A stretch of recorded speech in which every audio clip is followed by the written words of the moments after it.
Hey everyone, and welcome back. In this video, we're going to add a camera component to our character blueprint. And we're also going to take our mesh component and assign an animation asset so it's not just standing there with the arms out in a frozen pose. And we're also going to figure out how we can possess the character so that once we start the game, we can actually control the character's movement once we add that functionality. So let's dive in.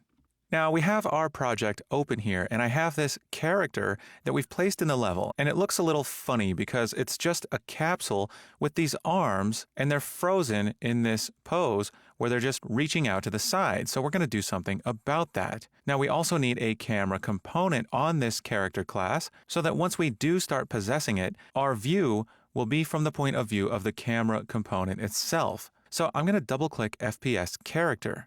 Now, after we've closed the character and perhaps closed the Unreal Engine editor and opened it back up, the first time we open the character blueprint, we're going to see this view. This is only the data view, and if we want to see the viewport, we can click Open Full Blueprint Editor. So if I click this, now I see the event graph and the viewport. Now here in the viewport, we need to add a camera component, and we can add components from the Components panel here. We have this Add button. If I click that, then we see several options. These are different types of components we can add. Now, for convenience, it shows some of the most common components, but what we want is a camera, and we can search using the search bar. So I'm going to search for camera, and I see that there are several options. The one we want is the first one that says simply camera. Now, as soon as I add the camera component, we'll see this blue camera here in the viewport. Now, I'm going to click in the viewport and hold Alt so I can rotate around using the left mouse button, and I can also click and drag with the right mouse button to zoom in and out. So here is the camera component, and we want this camera component to be roughly at the eye level. So I'm going to click the blue arrow and drag it up to where it's roughly at the eye level so that once we do possess this character, our view will be from the point of view of this camera component. Now let's talk about attachment for a second. I mentioned that actors have the ability to have components, and components are attached to one another in any given actor.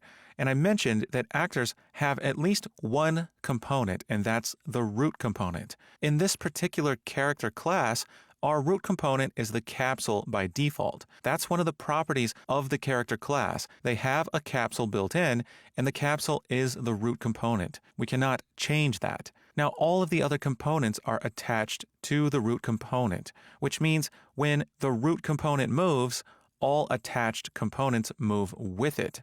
Now, another thing to take note of is if we scale the root component, all attached components will scale along with it as well. That includes the mesh.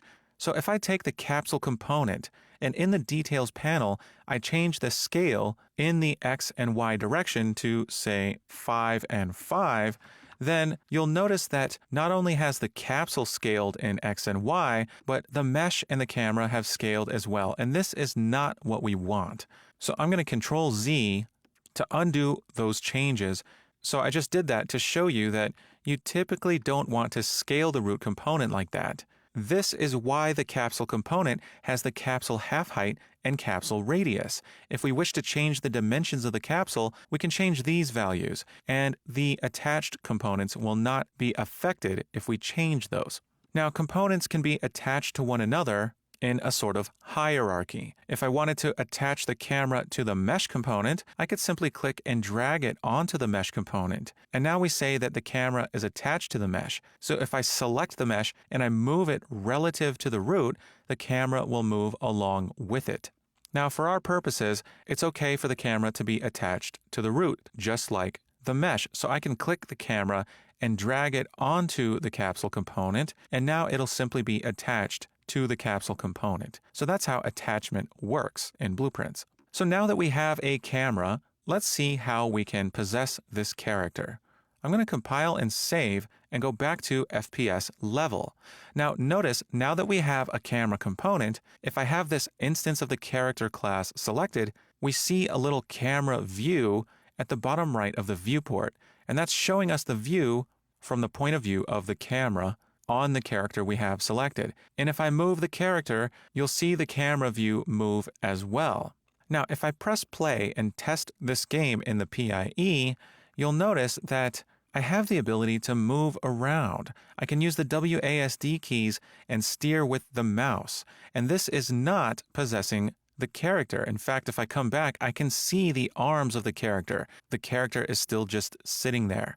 This is because we are maneuvering what's called the default pawn.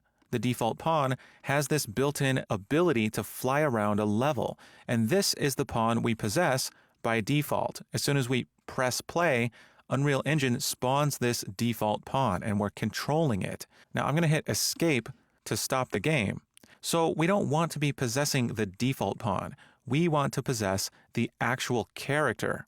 That's the pawn we want to possess. Now, with FPS character selected, I can click on the Details tab here and drag this line up so we can see the Details panel a bit better.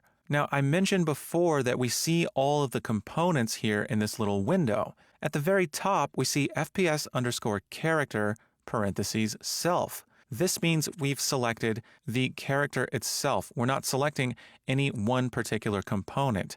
If we do select one of the components, then we're looking at the details panel for that particular component. But if we select FPS character self, we are now selecting the overall character, and there are properties on the overall character itself. That's the list of variables that we see down here.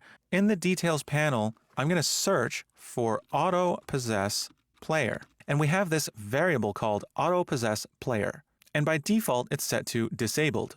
But if we click the drop-down, there are several options from player 0 to player 7. Now these numbers represent players in a split-screen game where two players are playing on the same game instance. So for our game, which is single player, we will only ever have one player, designated as player 0.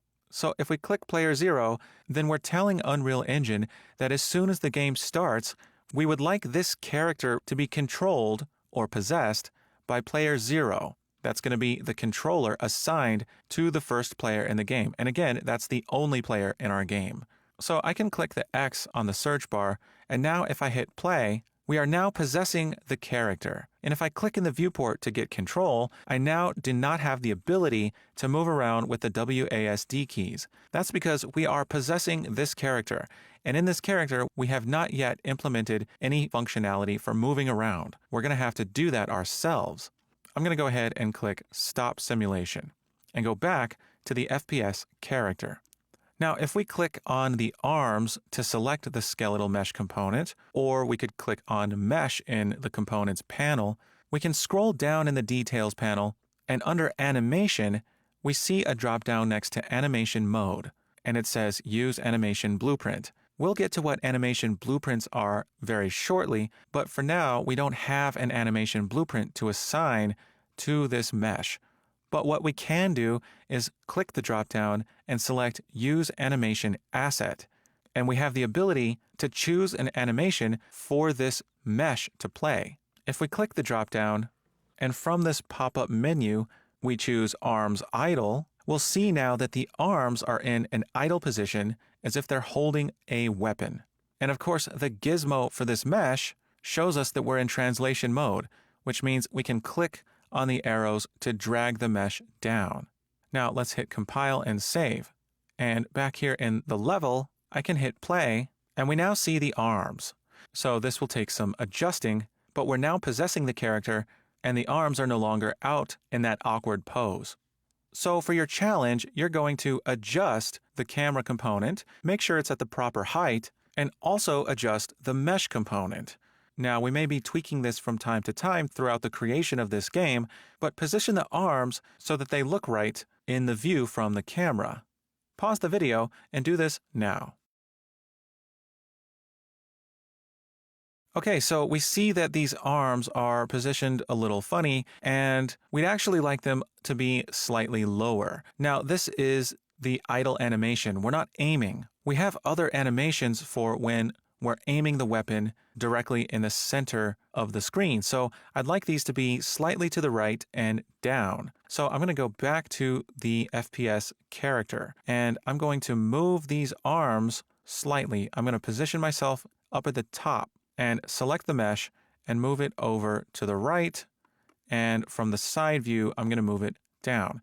Now, if I hit play, I'll see that the arms are down and to the right. Now, this is okay for now. As soon as we have a weapon and we start using other animations, we'll see if this needs to be tweaked a little bit further. So for now, I'm going to say this is good. Now, I mentioned in the last video that we're going to be compiling whenever we make a change. Now, when we do make a change, such as repositioning the mesh, you'll see that the compile button has a yellow question mark. And as soon as we click compile, it has a green check mark, indicating that compilation has been done. But if I move something and I get that question mark and then I hit play, you'll notice that we get that green check mark. So I can close this window and see that compilation has been done. So when we hit play, the blueprint will be compiled for us. Okay, so now we have a camera, we're animating our mesh, and we are possessing the character. So in this lecture, we have added a camera component to our character blueprint. We've adjusted the camera and the mesh, and we've assigned an animation asset to the mesh, so it's no longer just hovering with the arms straight out. And we've also possessed the character by setting its auto-possess player variable equal to player 0. So the character is starting to come along, but we don't have any ability to move around in the level. So we're going to get started on that in the next lecture. I'll see you soon.